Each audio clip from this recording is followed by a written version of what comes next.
예, 안녕하세요. 지옥불입니다. 반갑습니다. 오늘 비가 많이 와서 좀 좋아요. 제가 비 오는 걸 좋아하고, 게다가, 좀 시원하더라고요. 오늘 또 이런 기회에 건강을 또 잘 챙기십시오. 오늘 뭘 봤냐면, 정말 좋은 칼럼을 하나 봤습니다. 박상준님이라고 혹시 아세요? 교수님이라고. 와세다대 교수님이신데, 이분은 이제 그 세대긴 해도 영포티, 영피프티 세대긴 해도 여러분이 존칭을 갖추세요. 왜? 청년편을 들어주니까. 알겠죠? 이 씨발놈들아. 일단은 칼럼 읽어드릴게요. 너무 잘 썼고, 정말 이런 분들 같은 분들이 또 계시구나. 예. 그렇다고 해서 낙원에 희망이 있냐? 그건 아닙니다. 없다. 읽어드릴게요. 요즘 한국 청년들이 취업에 큰 어려움을 겪고 있다는 말을 자주 듣는다. 동네 중에 일본 명문대에서 가르치다가 한국 명문대로 옮긴 교수도 있고 반대로 움직인 교수도 있다. 한국인도 있고 일본인도 있는데 한국 학생들은 왜 그렇게 미래에 대해 불안해하는지 모르겠단 말을 공통적으로 한다. 이 씨발 꼰대 새끼들. 이 정도 명문대 학생이면 자신감을 가져도 될 텐데 듣고 싶은 과목을 폭넓게 듣고 관심 있는 동아리에 가입해서 활동도 하고 책도 읽고 여행도 하면 좋을 텐데 그런 마음의 여유가 없어 보인다고 한다. 나도 일본에서 한국인 유학생들을 보며 같은 걸 느낀다. 이 취업에 대한 염려로 너무 긴장하고 있어 안쓰럽다. 실업률만 보면 한국 20대 상황이 그렇게 나빠 보이지 않는다. 20대 후반 남성 실업률은 2013년 8.7%에서 2024년 6.2%로 내려왔다. 같은 연령대 여성 실업률은 5.2%에서 그러니까 이때부터도 개꿀빠인 거야. 10년들 5.0%로 소폭 하락했다. 이 같은 실업률을 근거로 청년 고용 환경이 개선됐다고 주장하는 사람들도 있다. 그러나 안을 들여다보면 전혀 그렇지 않다. 그 기간 동안 20대 후반 남성 인구는 10만 8천 명 증가했지만 취업자 수는 9만 5천 명 증가하는데 그쳤다. 인구에 비해 취업자 수 증가가 적은데도 실업률이 감소한 것은 학생, 취업준비생, 취업 포기자 등 경제활동 인구에서 빠진 사람들이 늘었기 때문이다. 20대 후반 여성 인구는 5만 5천 명 증가하는데 그쳤지만 취업자 수는 14만 6천 명 증가했다. 이 시간 동안에 여성의 경제활동 참가율이 급등했기 때문이다. 여기 보세요. 여러분. 여기 보세요. 이제 교수님들이 이제 어느 정도 눈치를 보면서 얘기를 하고 있다고. 여성의 경제활동이 참가율이 급등해서, 개꿀 빠는 일들. 그리고 존나 그냥 아무것도 안 하는데 돈 주는 일들. 막 그런 일들, 쓰레기 일자리들 존나 많이 들어가죠. 그리고 여성 가산점을 주죠. 여러분 공공근로 같은 거 할 때 여성 가산점 주는 거 아시죠? 그거 모르세요?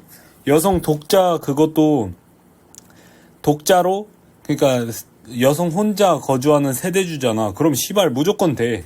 그 사람들은. 그럼 개꿀빠는 직업 하면서 월 한 200 조금 안 되는 일로 소일거리 같은 거 하면은 뭐 월 300 금방이잖아요. 그렇게 해서 시발 개꿀빠 하는 거야. 그렇게 하면서 이 노가다도 보세요. 노가다도 신호수 같은 것들도 존나 그거 원래 할배들이 원래 하는 거였어요. 제가 노가다 전문이라 나 존나 잘 알아. 원래 그거 할배들이 존나 하고 아니면 저 같은 막 이제 초짜들이 하는 하루 하고 그 다음날은 다른 이제 그냥 일반 노가다를 하고 막 돌아가면서 하고 아니면 힘든 사람이 하고 그런 거였는데 시와 여자들이 다 하고 있으니까 아무것도 할 게 없는 거라고. 나이 든 사람들 아니면 병약한 사람들이나 아니면 뭐 경력을 쌓으려는 청년들이나 뭐 가난한 청년들 뭐 할 게 없는 거라고. 나라가 병신이에요. 네. 조금 화내서 죄송합니다. 근데 미안하진 않아. 쪽가. 현재 20대 후반 청년만 본다면 여성이 남성보다 고용률은 높은 반면 실업률은 낮다. 씨발 상준이 형 사랑해. 20대 남성이 여성 할당제 등에 왜 크게 반발하는지 이해가 가는 대목이다. 그들은 동세대의 여성이 남성에 비해 차별받지 않았다 생각하고 사실이야. 씨발 상준이 형 사랑해. 씨발. 따라서 여성에 대한 배려를 남성에 대한 차별로 인식한다. 그렇습니다. 네. 남성은 남성대로, 여성은 여성대로 무거운 짐을 지고 있는 것이 한국 청년의 현실이다. 네. 남녀가 대립할 것이 서로 이해하고 개소리 하지 마십시오, 형님. 네. 일단 이건 별로 동의하지 않으니까 안 읽고. 하지만 20대 남성의 비정규직 비율은 10.4포인트, 20대 여성의 비정규직 비율은 13.4포인트 각각 올랐다. 기성세대가 정규직을 차지하고 20대를 비정규직으로 내몰고 있다. 그러니까 나라 망해야 된다는 거야.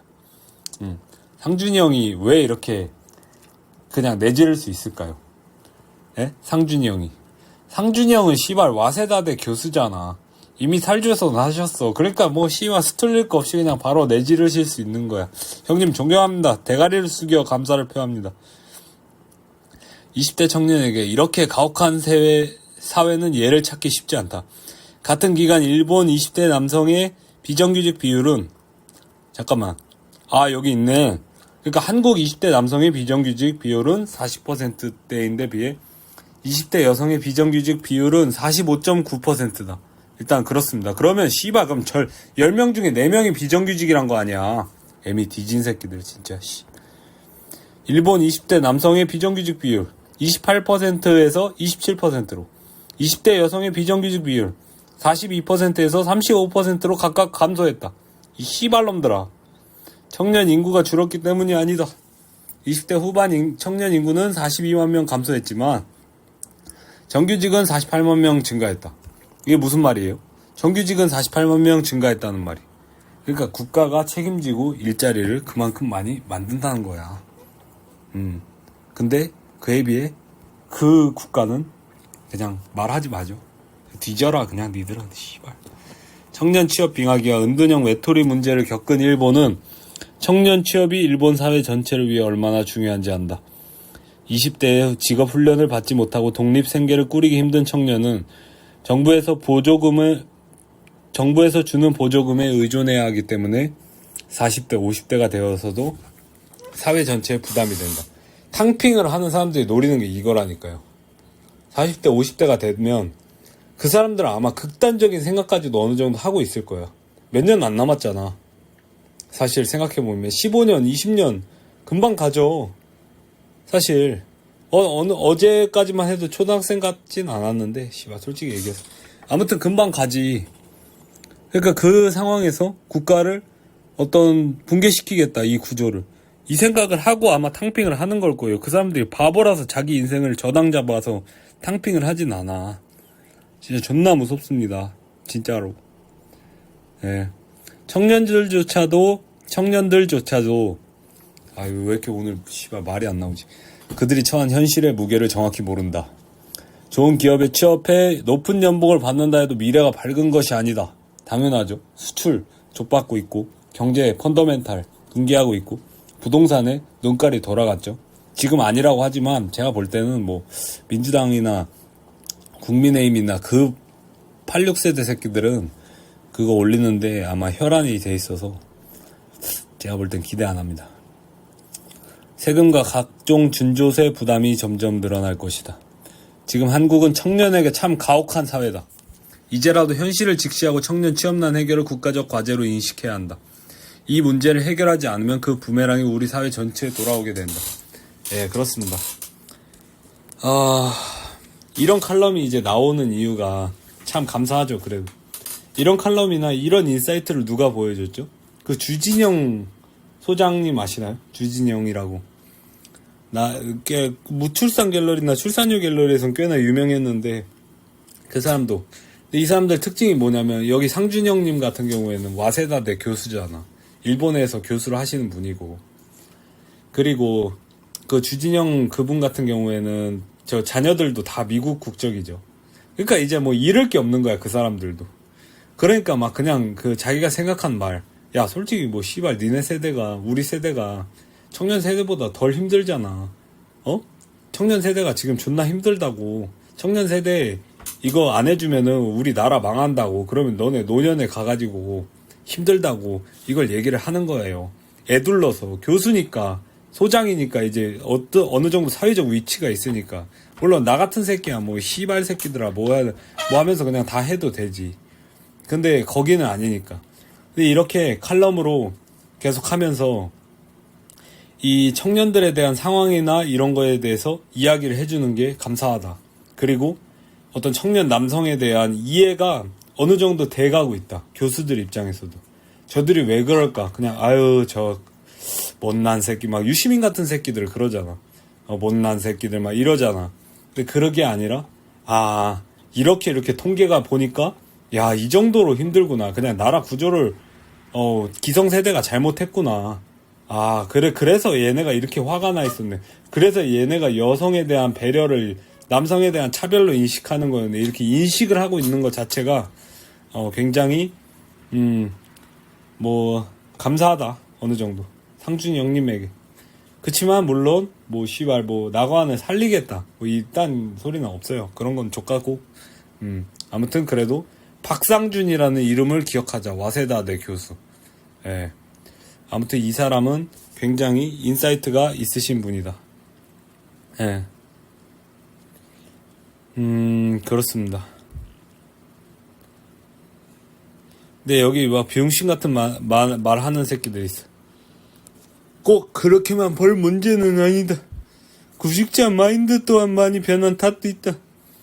번들을 하고 내세우기 좋고 그러면서 편하고 돈도 많이 주는 그런 직장을 찾다 보니 어려운 것도 있다. 성적에 맞게 대학에 진학하는 가진 역량에 맞게 취업하면 좋겠지만 시쳇말로 젖서는 안 가려고 하니 취업이 힘들어진다. 민주화 핑계로 저마다 가진 실력에 비해 자존감을 엄청 키워주는 교육을 해 현실에서 언매치가 벌어지는 것뿐이다. 일단 병신 같은 새끼도 있죠. 너는 빨리 씨발려나 흑이랑 다니라 해라. 너 같은 새끼도 씨발. 그러니까 대한민국 좋은 나라야. 어떻게 보면은 너 같은 새끼도 밥 처먹고 사니까. 병신 같은 새끼. 구직자 마인드가 변해도 이 병신 같은 새끼야. 애초에 구조 자체가 잘못됐다니까. 대학을 쓰레기같이 많이 세워놓고 그 다음에 너 공부 안 하면 저 아저씨처럼 환경미화원 된다. 이지라는 새끼들이 그지랄로 교육했던 새끼들이 지금에 와서 애들이 힘든 거 안 할래 하니까 힘든 거라도 해라. 이기적인 놈. 나라가 망하면 좋다 이거냐? 이게 아니라니까. 우리 역량은 이미 오버스펙이에요. 전 세계를 둘러봐도 너, 나, 우리 모두 다 대학을 나왔다고. 근데 막 씨발 환경미화원에 막 몇십 명 지원하고 이러면 대학을 나온 이유가 없었잖아. 그냥 씨발 그 4년에 어떤 기술직을 하든가 독일처럼 진짜로 그렇게 하든가 뭘 했었어야지. 그러니까 요즘 젖소를 안 젖소가 쓰레기 문화고 젖소가 사람 갈아놓는 진짜 의미 없는 문화니까 안 가는 거지. 이유가 달리 있니? 그냥 이런 애들은 빨리 빨리 좀 그냥 흑이랑 단일화를 하십시오. 상준이 형 같은 분이 많아야 되는데 절대 다수가 이 댓글 같은 그냥 태어난 김에 사는 사람이라서 나라가 이 모양이 됐다. 감사합니다.